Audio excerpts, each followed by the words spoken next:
mahaba yung ating ibang mga part ng program. I will be reading our text today doon sa Lucas, Kapitulo 2, talatang 1 hanggang 20, kasi medyo mahaba ng konti yung verse natin. So, samahan niyo po ako sa pagbabasa sa magandang balita Biblia. Ito po ang sinasabi. Nang panahong iyon, iniutos ni Emperador Augusto na magkaroon ng sensus sa lahat ng nakasakupan ng imperyo ng Roma.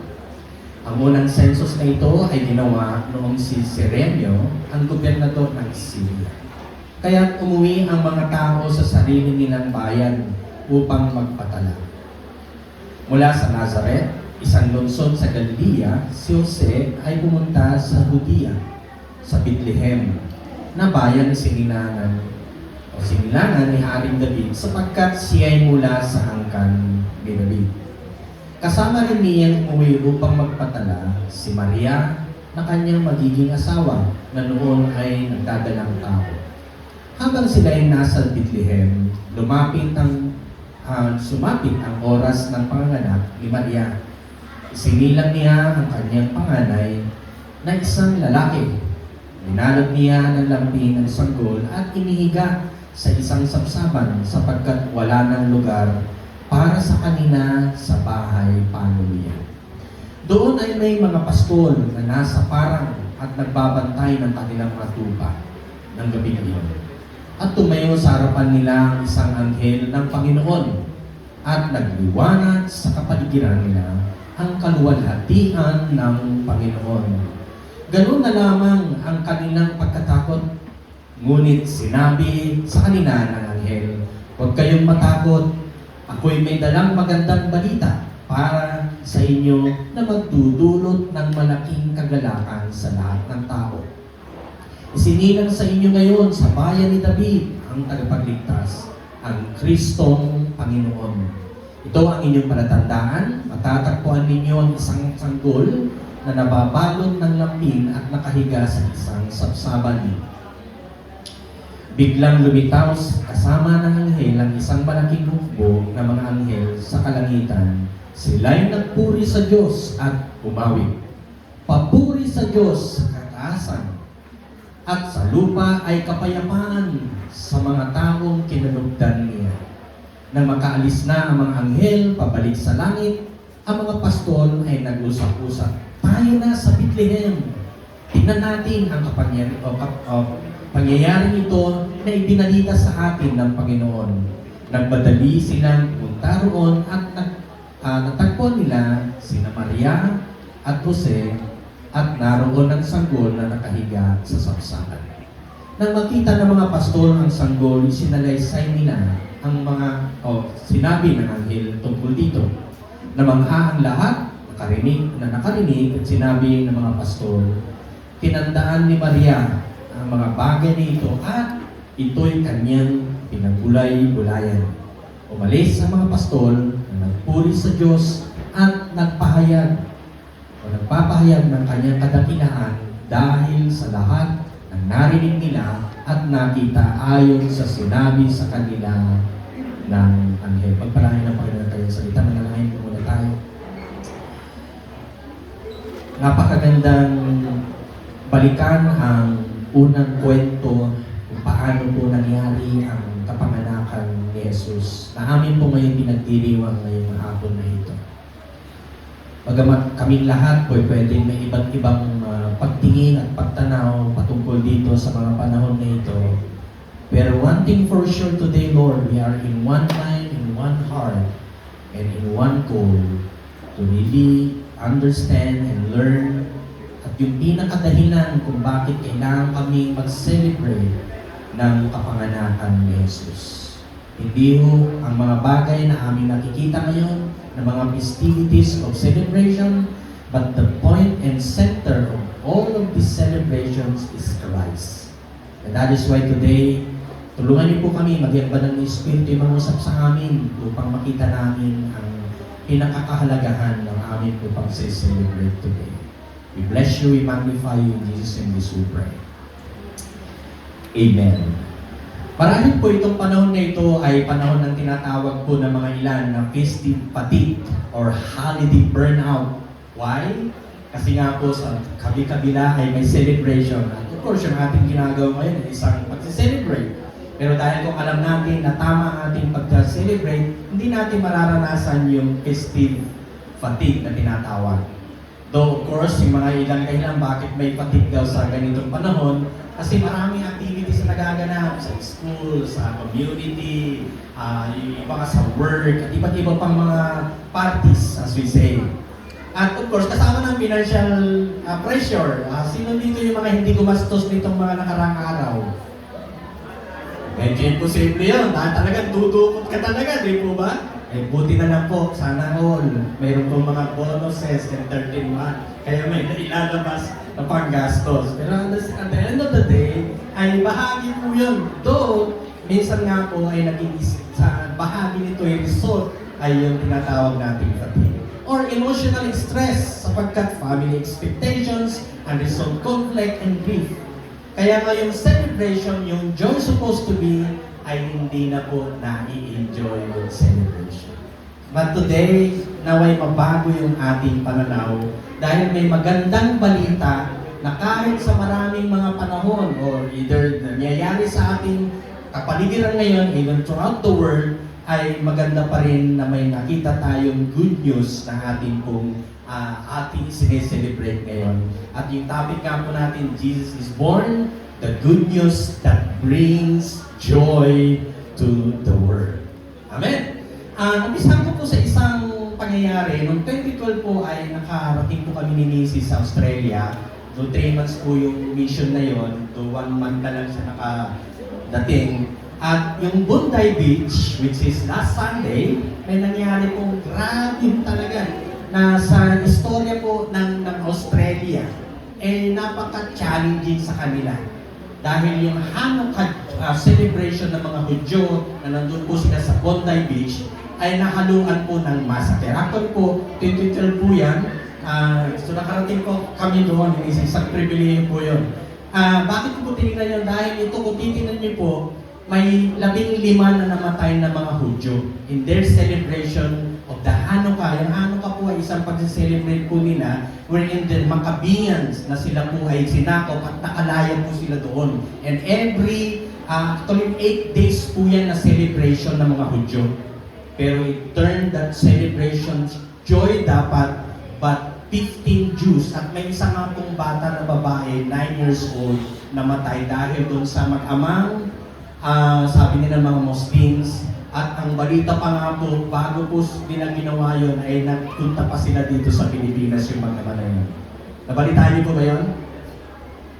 Instead of good news, it turned out to be bad news. At ngayong araw na ito, mayroon pong malaking gathering sa Australia at maging iba't ibang mga Jewish community throughout the world.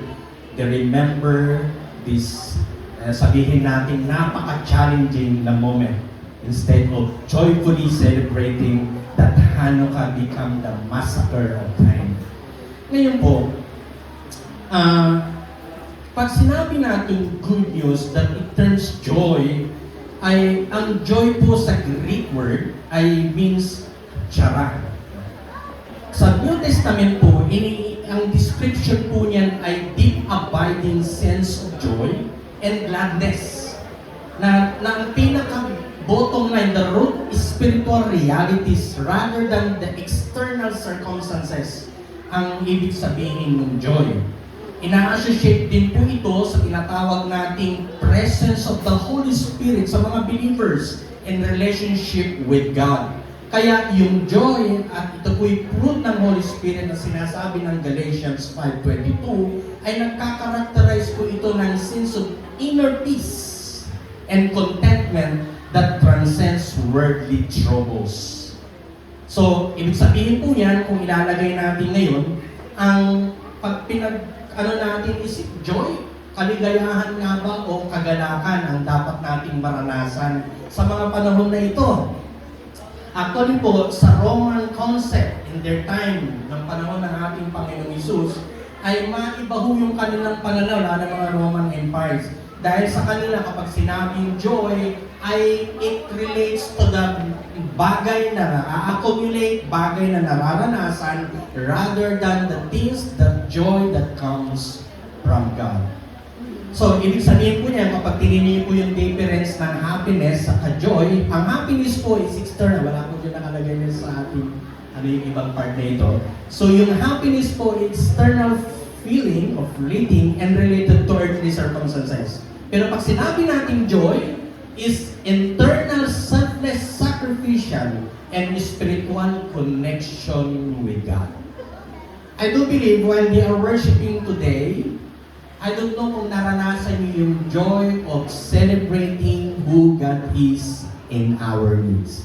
Kasi kung pag hindi niyo po yung naranasan, yung gagawin nating celebration ngayon, parang lumipas lang at dumaan lang talaga na ito po ay celebration lang. And I pray na yung joy that comes from God ang ating pong dapat makita. Ngayon, balikan natin po yung kwento how these shepherds na talagang sila po yung unang nabigyan ng good news that turned them to joyfully celebrate at tinignan po nila ang ginawa ng Panginoon sa kanila as well as Jesus Christ na ipinanganak doon sa Bethlehem. Okay, tingnan muna natin yung mga ilang backgrounder, particularly po yung mga sabihin natin siguro places, political scenario para at least maintindihan natin ano po yung nagaganap at that time when Jesus Christ was born. I think the next slide na natin yung part na yan. Yan. So politically, the Roman Empire ay nasasakop po ang particular po sa Jerusalem. So meaning to say, mayroon po talagang nangyayaring mahirap na kaganapan sa bansang Israel at that time. At kung titignan nyo rin po, maliban po dyan yung lugar na nabanggit, the Galilee, the Bethlehem, Nazareth, Judea, and Syria, yun po yung mga nabanggit na mga places as far as the scenario na naganap na pinag-usapan.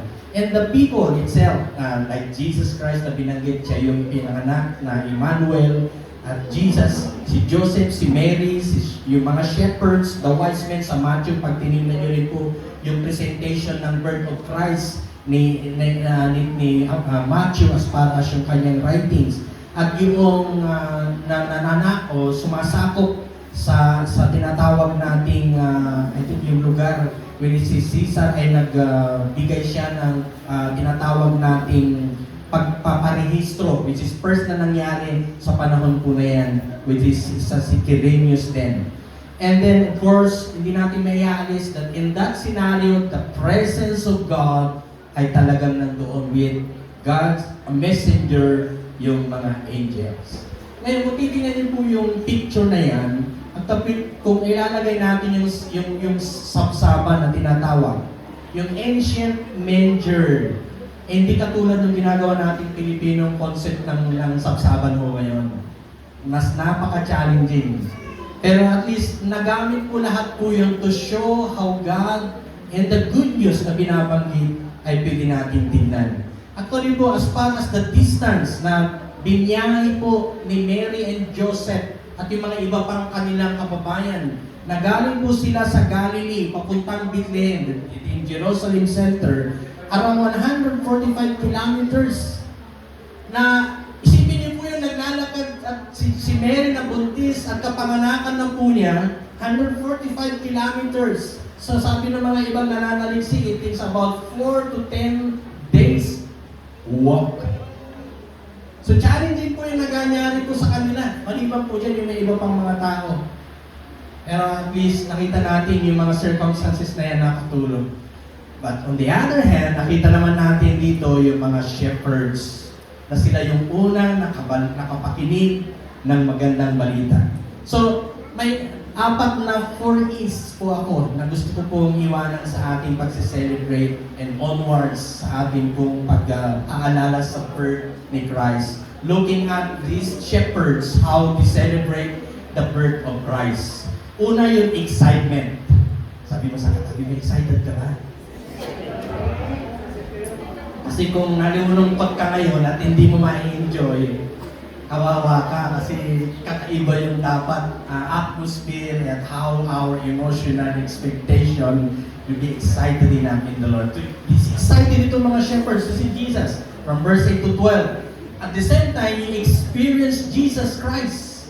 And I think ito yung mga panahon na mas lalong focus natin ang ating celebration to really experience Jesus Christ from verse 16 to 18. And then hindi lang po nagtatapos po doon. Nung napakinggan nila at napuntahan mismo nila itong mga shepherds of Jesus Christ, ay pinanganak doon sa Bethlehem, they extend the word to others.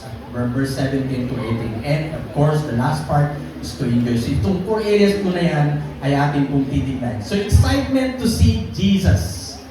Ang ginamit po na word po dyan, let us go straight to Bethlehem. Why? Kasi po alam po nila na yung binanggit na mga anghel ay isang pagpapatunay na may magandang balita na dapat po nilang matunghayan. So verse 8, and there were shepherds living out in the fields nearby, keeping watch over the flock at night. An angel of the Lord appeared to them, and the glory of the Lord shone around them, and they were terrified. But the angel said to them, do not be afraid. I bring you good news that will cause great joy for all people. Today, in the town of David, a Savior has been born to you. He is the Messiah, the Lord. And this will be a sign to you. You will find a baby wrapped in the cloths and a lion in a manger. Ito na po inilagay yung mga passage na yon.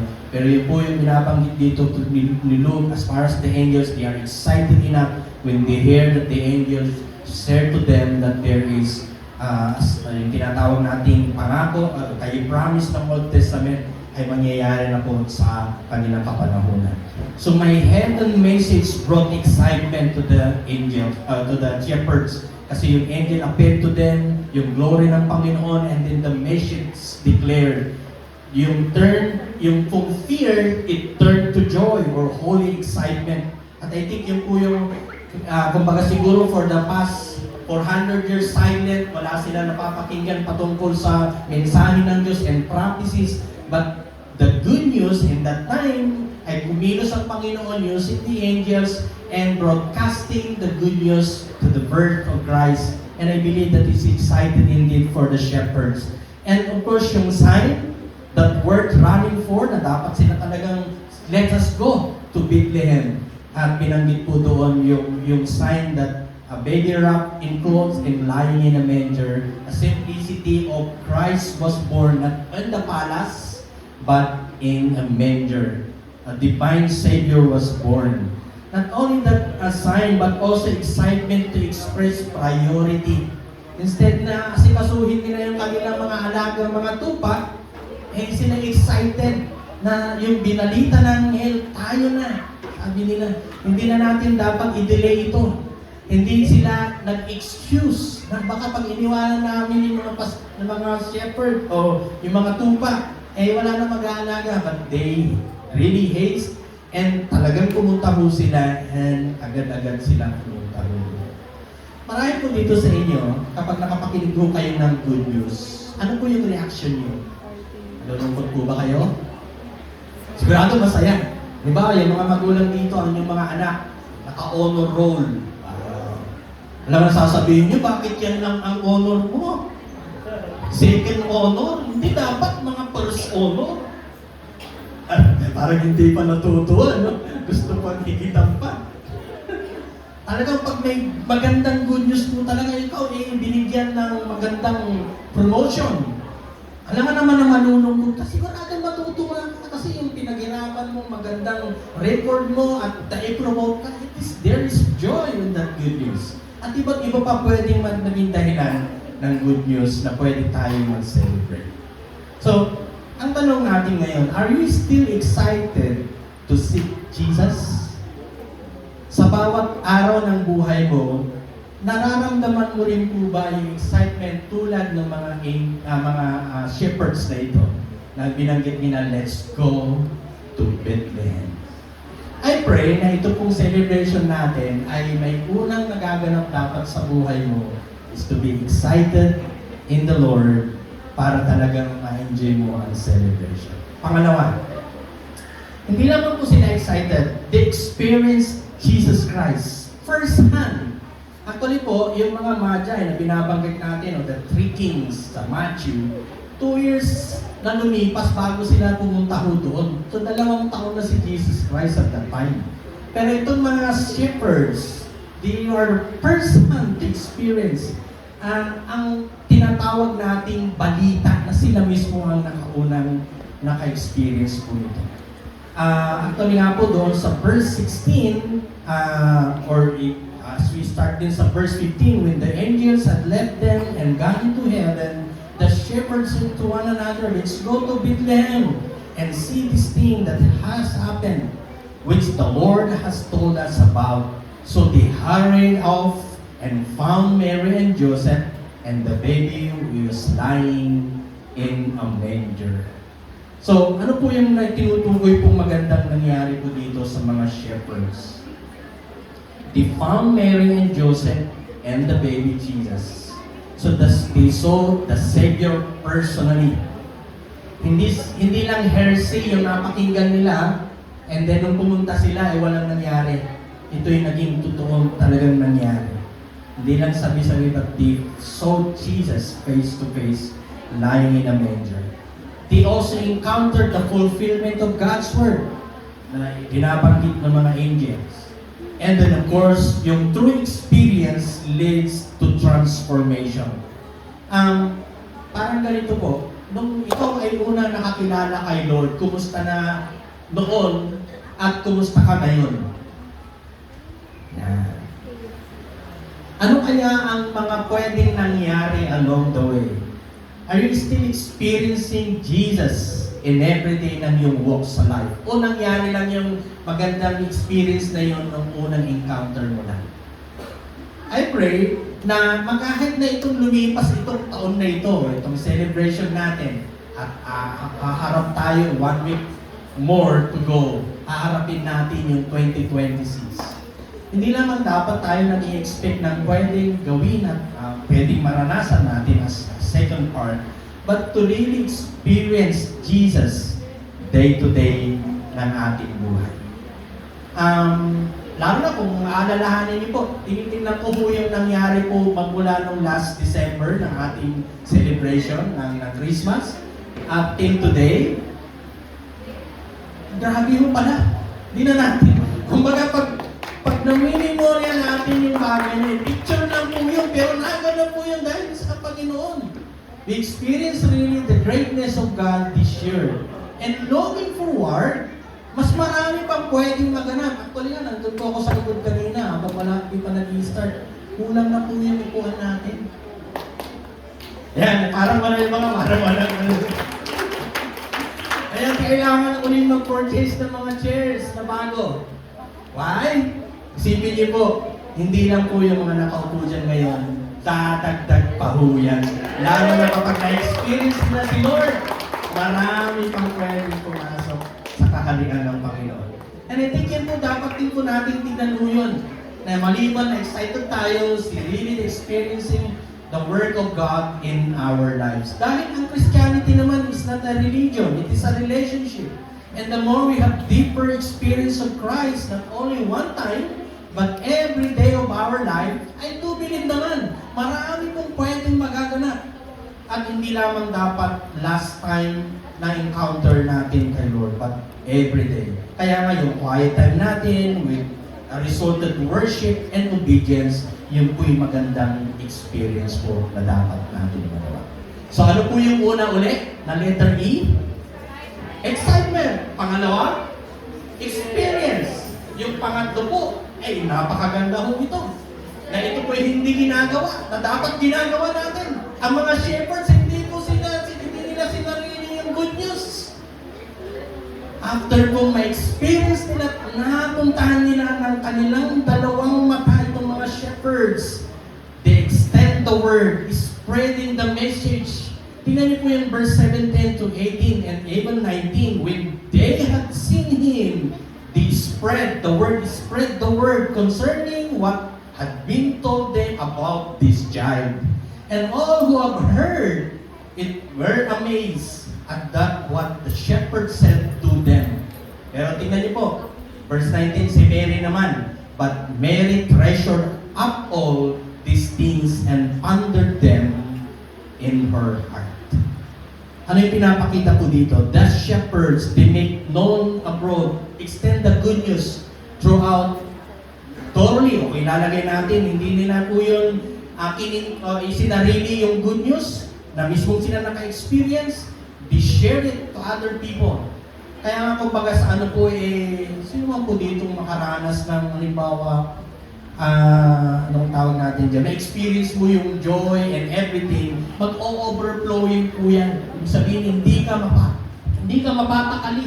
Ibabahagi yan. Maliban na lang po siguro kung may nakita kang gold, ngayon, katabi nyo kapag gold na yan. Pag gold na yan, medyo itatago mo siguro kasi ayaw mo i-share sa iba. Pero sa Panginoon ko, ang experience natin kay Lord, hindi natin dapat ipagkait. Hindi natin dapat sasarilinin. Sabihin mo sa katabi mo, i-share natin si Lord. Yan. Kasi otherwise, huwag naman kong sarilinin yung kaligtasan na naranasan mo. Ibahagi mo yan sa iyong kamahal sa buhay. Ibahagi mo yan sa iyong kapitbahay. Ibahagi mo yan sa iyong workplace.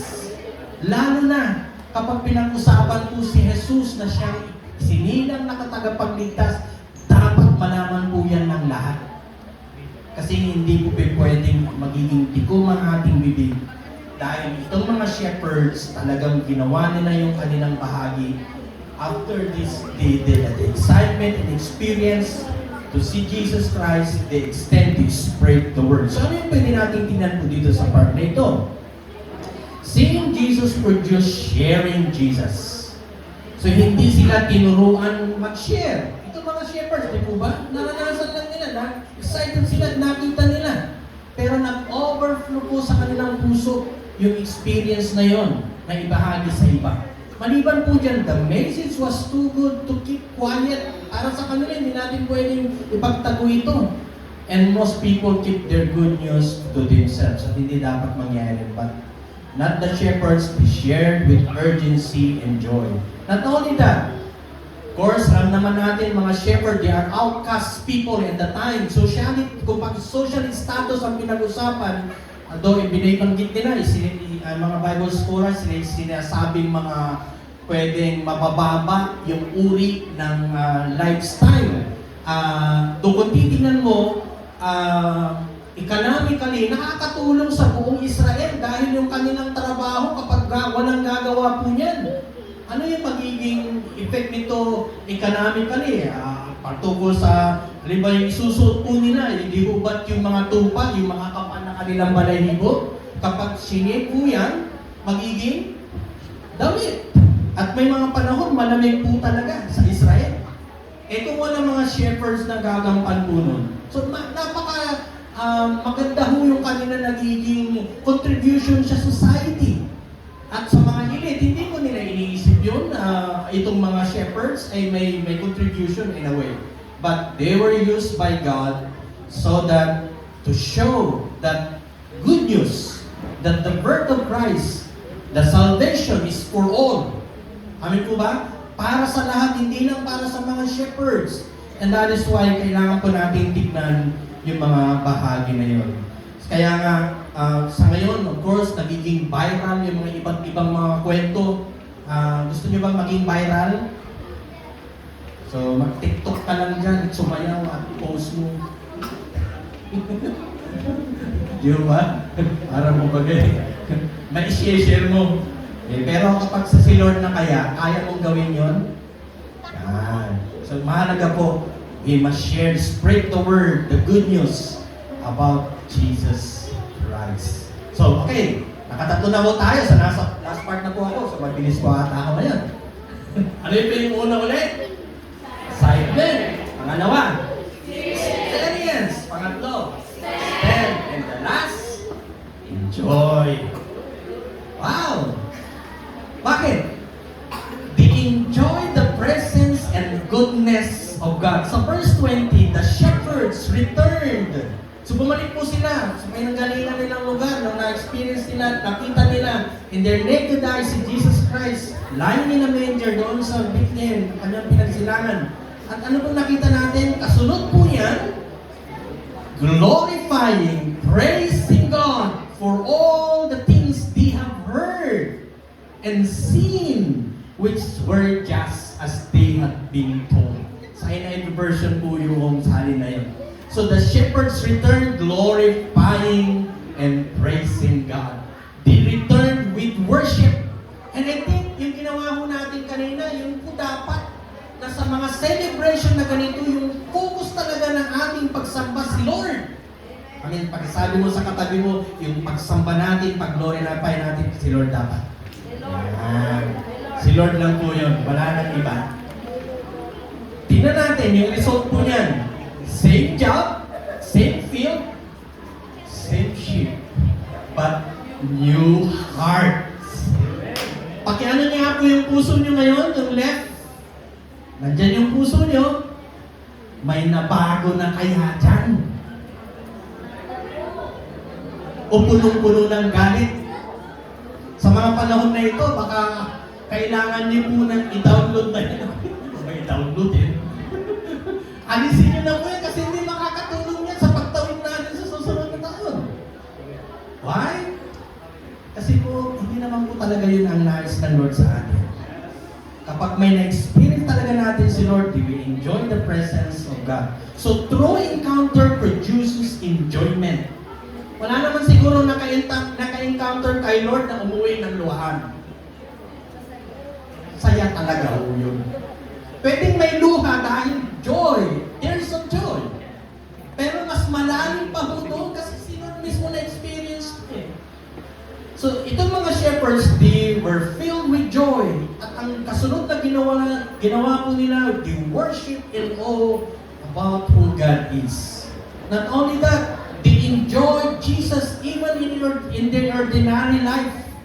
Kaya nga minsan, iniisip natin, para maging masaya ako, kailangan ko ng lugar na maganda. Hindi naman po. Hindi naman kailangan espesyal na lugar para maranasan natin ang Diyos.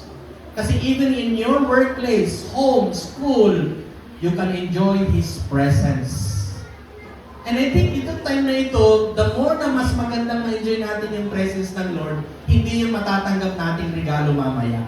Meron po ba? Parang hindi pa lumalabas yung mga regalo dito, mamaya ata alabas yun. Baka mag-i-exit mamaya, dapat yung malaking box yung aking matatanggap para yung joy ko nandun. May malibong motibo po yun. Kasi po, yung si Lord mismo, na maranasan mo, grabing joy na po yan. Otherwise, kung nakatuon ka sa material things, pansamantalang happiness lang yun.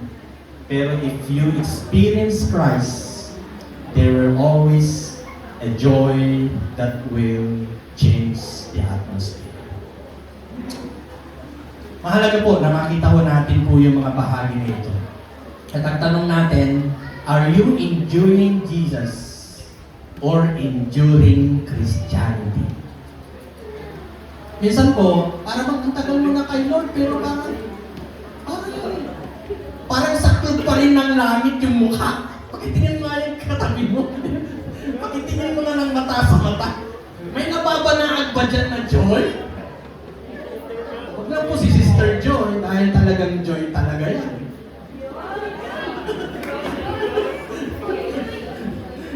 Pero kapag si Lord naranasan mo, talagang may, kumbaga sa ano yung mag-auraho ng pagkilos ng Diyos, yung mukha mo, yung attitude mo, dahil si Lord ang kumilos sa buhay mo.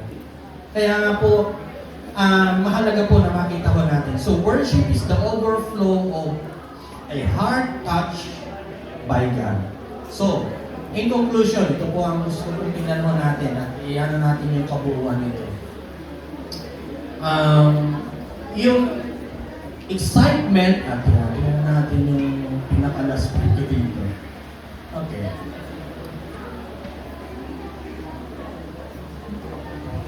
Nasaan na ako?